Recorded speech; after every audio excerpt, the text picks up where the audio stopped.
Today we have Kamani. This comes to us from viewer Luka Ohana, and he sent this all the way from Hawaii along with some other wood. And I was looking to see what was in the great big box that he sent, and this one jumped out at me and said, turn me, so we're going to turn it today. Good morning, good afternoon, good evening, as we like to say here at Shady Acres Woodshop. Howdy, let's take a closer look at it. And the other little treats. The piece is about 8 by 8 by about 2.5 inches thick. You can see it's kind of a reddish color. And this is called Kamani. And Luka sent a letter along. What he says about the Kamani is, the Kamani has an incredible history. It was sanctioned to be cut down for the Grove Farm Company on the island of Kauai over 250 years ago. His father-in-law was charged with cleaning out their stores, and he says, I lucked out. And I'll show you some of the other pieces. Second, I guess, we have this incredible piece of koa. Big old piece of koa. And if you don't know about koa, you should. I've turned one piece, two pieces, I guess, maybe 3. I think they all came from the same piece though. But this is koa, and it is a highly prized wood, and I believe I read somewhere that it is the most expensive wood in the world. And this is a good sized piece. Now, it's an odd shape, but that won't stop us. And then we have, I'm gonna guess, lychee. And about this, Luka says, the lychee is amazing red-toned wood, and if you haven't tried lychee fruit, I highly recommend it. So I do see some kind of reddish in there. There's a bit of bark on here. So this will probably end up being at least 2 pieces, maybe 3 or maybe even 4. And Luka sent a gift as well. In his letter, Luka says he turned this specifically for me. And it's a lidded box with a nice snug fit, and it is made from a wood locally they call it Milo, M-I-L-O, or Pacific rosewood, and it's beautiful. And he's got a great bottom on there. You probably can't read it all. I don't know why he told me this, but he said, I tried my best to hide the tailstock work. Well, you did a pretty good job. I can't even tell which one was on the tailstock. Can't tell how this was held at all. Nice job, Luka. It's just beautiful. What a nice gift. Oh, and it's engraved inside. Yeah, I did see that. Thank you, Phil Anderson. Oh my gosh. Shady Acres Woodshop. Wow. I saw that. I didn't read it earlier.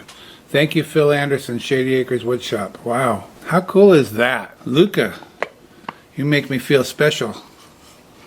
Thank you so much. Beautiful finish.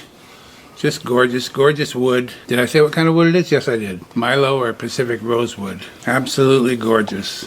I'm honored. Thank you, Luka.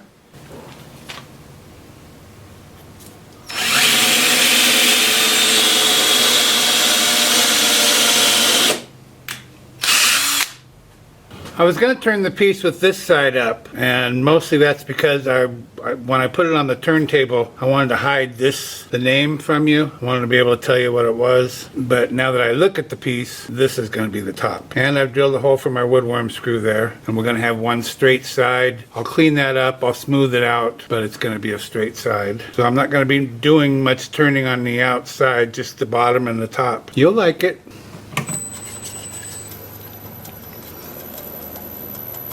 I can tell it's a very hard wood. Oh boy, yes it is. Yep, that ain't coming off. So I'm going to start with just flattening off the bottom. We're going to be turning at 585 RPM, 5/8 inch bowl guards, mask, and face shield on.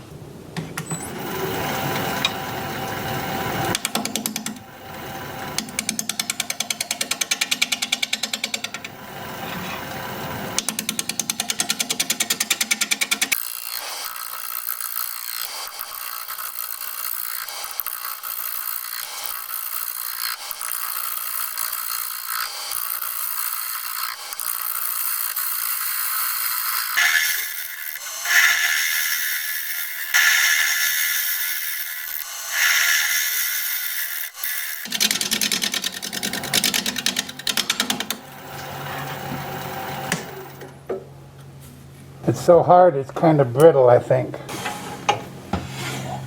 Lay out for a recess.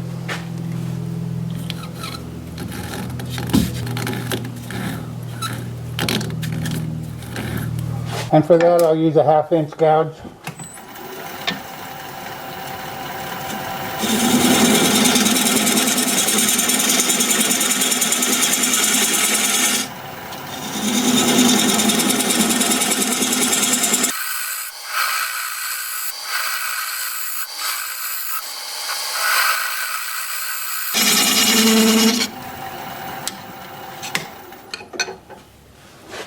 I'll use my recess tool, put a dovetail on the side here.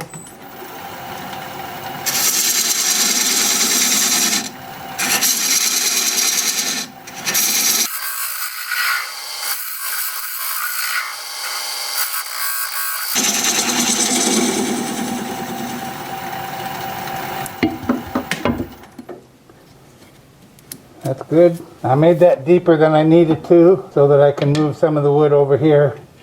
Create a little base for it to set on.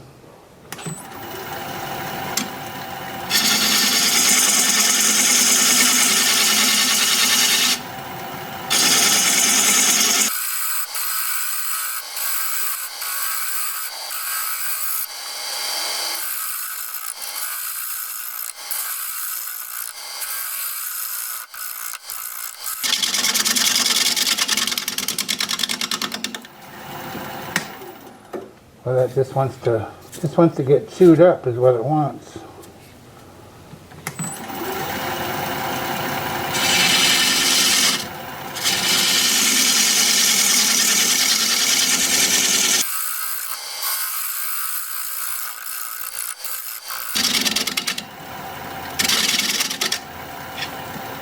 Is there a knot there or something?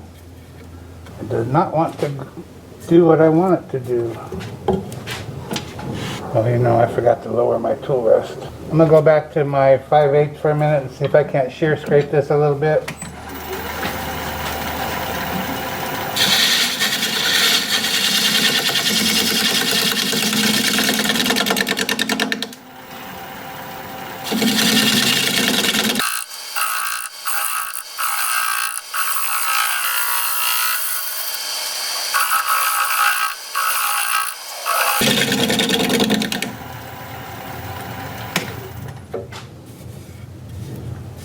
And we can work with that. That's about all I wanted to do on the bottom, and I did it, so time for sanding.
And that's my process. Took my belt sander and sanded this. This had it was all chainsaw cuts and it was pretty rough.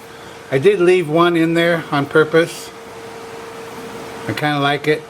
Kind of goes with the rest of the piece, you know. That's probably as far as I'll take that. And then I use my Sandoflex on this outside perimeter. And that'll clean that up, make it smooth, make it feel good, but it won't change how it looks. And then I use my 2-inch disc starting at 80 grit, and I'll be working up through 400 with that. I have the lathe spinning in reverse for that at 280 RPM. So that's what I'm going to be doing for a while. I'll be doing more of the Sandoflex and more of the 2-inch disc. I'm done with the belt sander. So I'll be doing that, and I'll bring you back and we'll put some kind of finish on here. Not real sure yet. See you in a bit. Well, I pretty much thought we were going with shellac on this one, but we're not. We're going with feed and wax. This wood reminds me a lot. Oh, look at that. Oh my gosh. A lot of desert Ironwood. Look at that grain. Look at that color. That's what I was hoping for. That is amazing.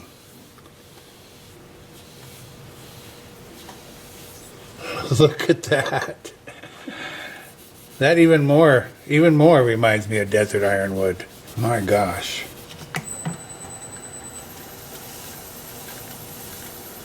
I'm not going to put it in the middle yet until after I've signed it. And I'll put it over the signature. Oh yeah. Just amazing. And this up here, all the natural parts that I didn't turn. Now this feels like a rock. It feels like feeling a rock. It's just hard. The natural parts up here feel soft because all the texture, I guess. I'm gonna have to brush this. I can't get down into some of those grooves with the rag, but they feel real nice. And that's probably the main reason I wanted to go with this kind of finish. Yeah, I gotta brush it. Ooh-wee, that looks so rich, doesn't it? I'm gonna put some in a can here. And then use my brush to brush these edges. That'll get right in there. And it's not easy to sand either. It's kind of like the sandpaper just wouldn't touch it. It did eventually. It's very, very smooth everywhere. But it took quite a little while because I had to go through several different discs to get it done. It just shrugged it off. Yeah, I'm pretty honored to be able to turn this. It's not much fun to turn because there's no shavings. It's just dust. It's just hard as a rock. But the results, oh my. I can't wait to start on the inside and see what we get in there. I'm sure it'll be like that. So with this stuff, you just let it set up 20 minutes, turn the lathe on, turn it up to as close as you can get to 1,000 RPM, and I don't think I'm ever going to get there. Hold a clean rag against it and just buff it like that. Yeah, these edges are really soaking it up, even though I sanded them. Okay, well, you got a good idea what it's going to look like. It will not be quite this shiny. Oh yeah, that's another reason. I didn't want these natural areas to be shiny. Sometimes that just makes a piece look cheap. In my opinion, anyway. Another reason I went with the feed and wax. Okay, well, you get the idea. And that's it for today for me. I've been invited to dinner over at the newly married couple's house, Cameron and Jocelyn. So that's where I'll be. So tomorrow's when I'll see you.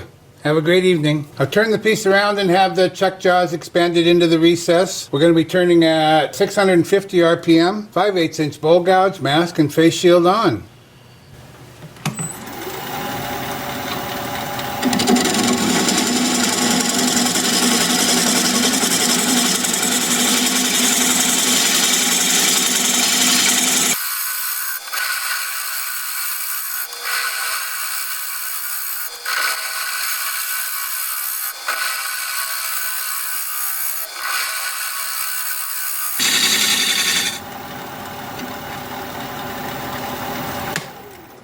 See, it just creates dust. I said the finished parts of this over here feel like a rock. Well, it cuts like a rock as well. Maybe you saw I had a line on there on how far out I could safely come. We will come further than that. We'll probably run over this edge a little bit. This edge is wider out here, down here, than it is here. You know, I just sharpened before I started, and I'm going to go sharpen up. I think that's going to be an ongoing thing, is sharpening. So I'm going to switch to carbide for a bit. I will switch back to high-speed steel after I get some progress in here. I don't want to have to sharpen every 3 minutes.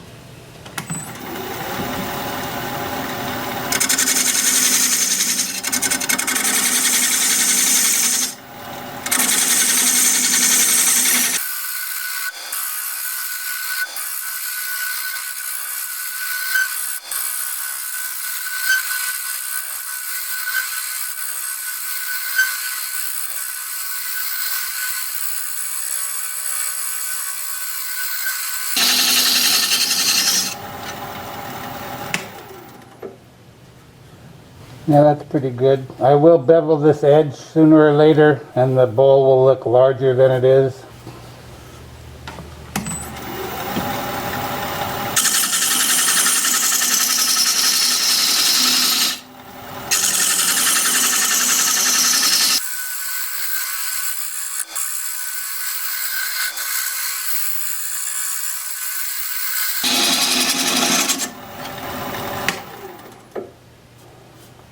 Yeah, see, we're starting to drop off this edge now. We got a little dip in here, and we're very close to that edge. So that's about as big as we can go outside of beveling it. And the bowl's not all that deep, so let's see where we are here. Oh well, it's a lot deeper than that.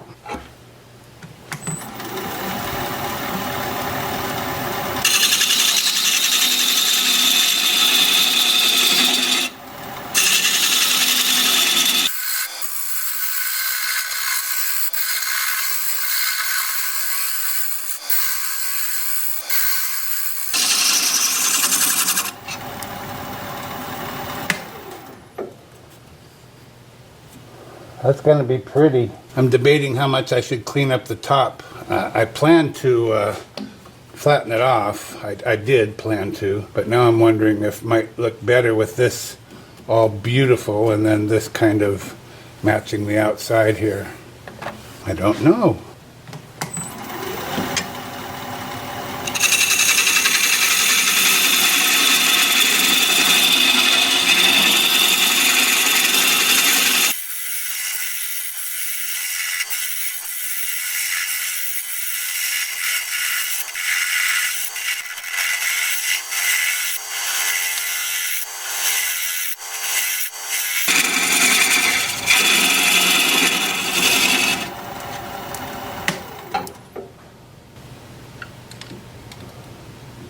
Oh, we still got about half an inch to go.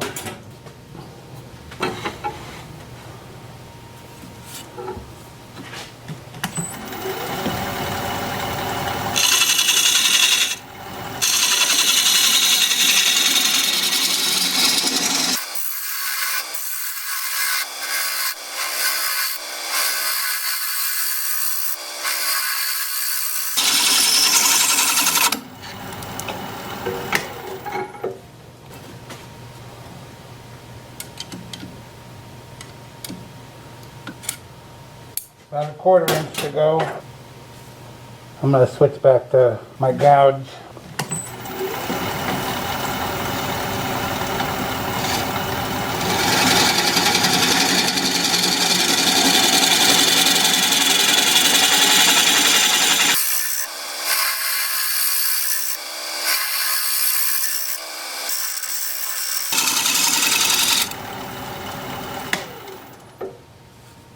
What do you think? Clean up the top edge, clean it up, or leave it? Sand it. I'd sand it, of course. I can't quite decide. I guess I'll clean it up.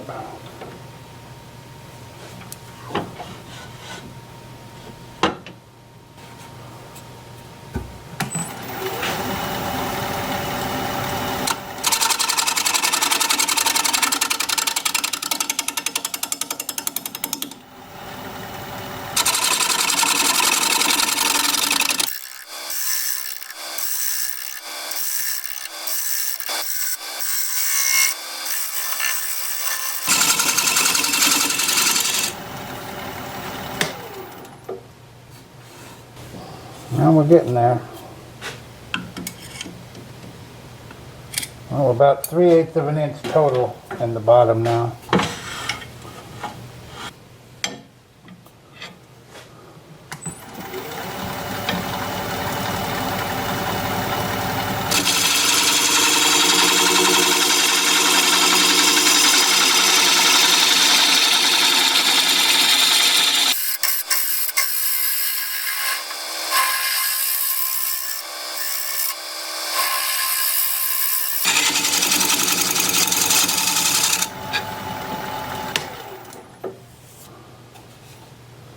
That probably did it.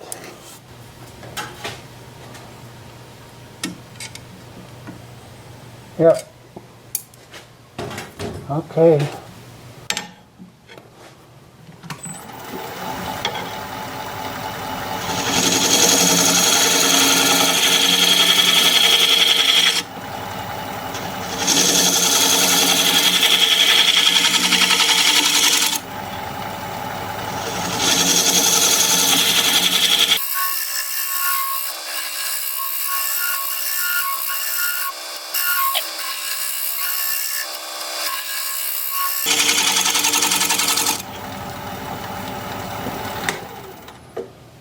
Well, that's doing a pretty good job.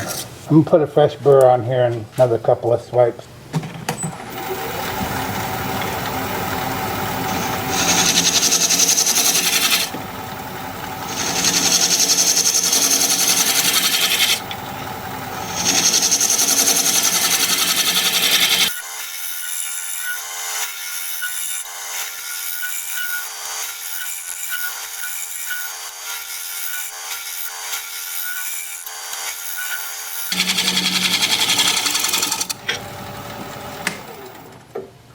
I'm pushing really hard on this thing. That is some hard wood. Starting to burnish it.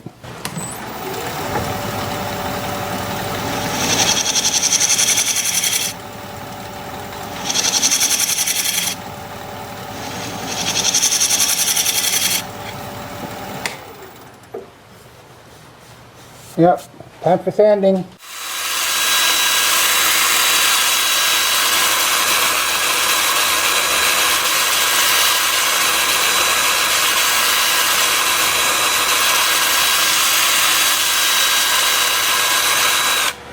I have the lathe spinning in reverse at 240 RPM.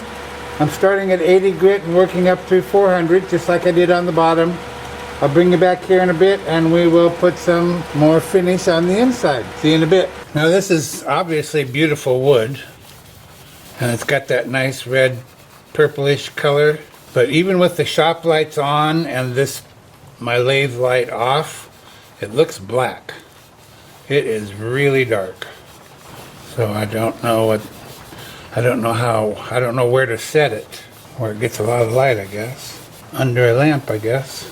I rounded over this corner here because everything else was kind of rounded.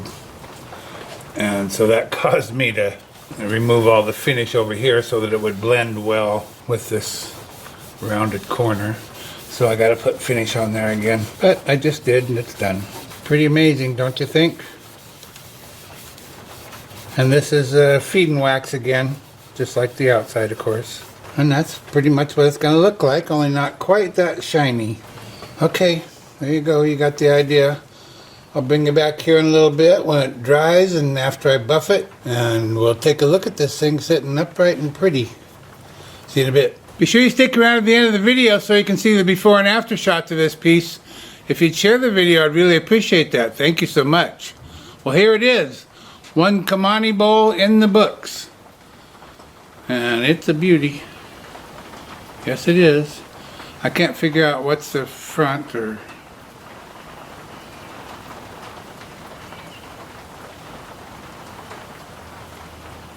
Pretty dark, isn't it? Oh yeah, it will stand up on this end here. Or this side, whichever that is. It'll stand up like that. I don't know if that looks good, but this looks pretty good to me. Standing like that. Or like that. Just a way to display it when you're not using it as a bowl. And I guess the front, I guess that's the front, maybe. Got an extra little thing sticking out here. But it doesn't really matter much. This looks good too. I wish you could feel it. Boy, I say that a lot, don't I? But you know what? I wish you could feel it. It is so smooth. It does feel like a rock. It's just hard as can be. You saw nothing but sawdust coming off the tool. Up close and personal, it's quite purple. I don't know how it's showing there, but it's very dark purple. I really hope you like it. It was fun to do because I knew the outcome was going to be amazing, and I was right again. Thank you, Luka Ohana, for sending this along for all to enjoy. If you like this video, thumbs up, please. I'd sure appreciate it. If you're a subscriber, thank you very kindly. I truly appreciate that. I appreciate you taking some of your time to spend with me today. That means a lot to me. I'm looking forward to your comments. So for now, this is Phil, Shady Acres Woodshop, signing off.